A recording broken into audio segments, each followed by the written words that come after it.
There was a woman in the crowd. She told the girls, spit on her, and told the boys, don't let her get through that door.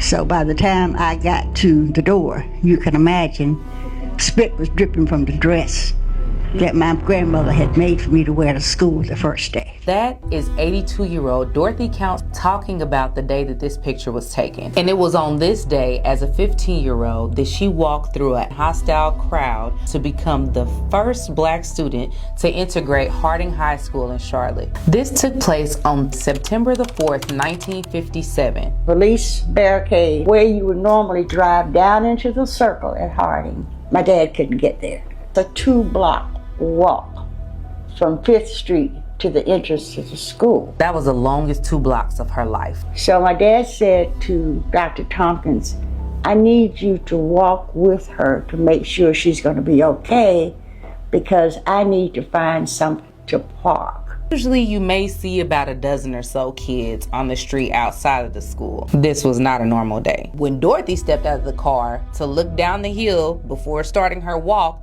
there were easily 200 to 300 students. And her father told her, remember who you are. Remember you are inferior to no one. Hold your head up high. Be proud of who you are. And you can do anything that you want to do. So I proceeded to walk that walk.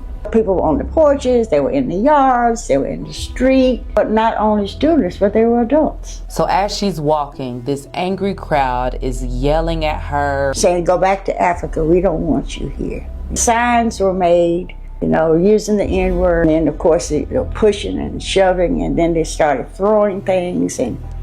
But there was a lady, her name was Miss Warlick, and she had formed a White Citizens Council when the announcement was made that Charlotte Mecklenburg schools were going to integrate.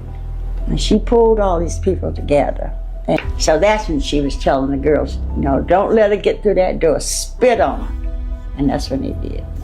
Dorothy kept walking like a lioness with her head held high. But my dad said, hold my head up, be proud of who I am, and continue that walk. So what happened after these images took place is what most people don't know. I kept my eyes on the door because I said, if I can get inside, everything is going to be okay. And that was not necessarily true.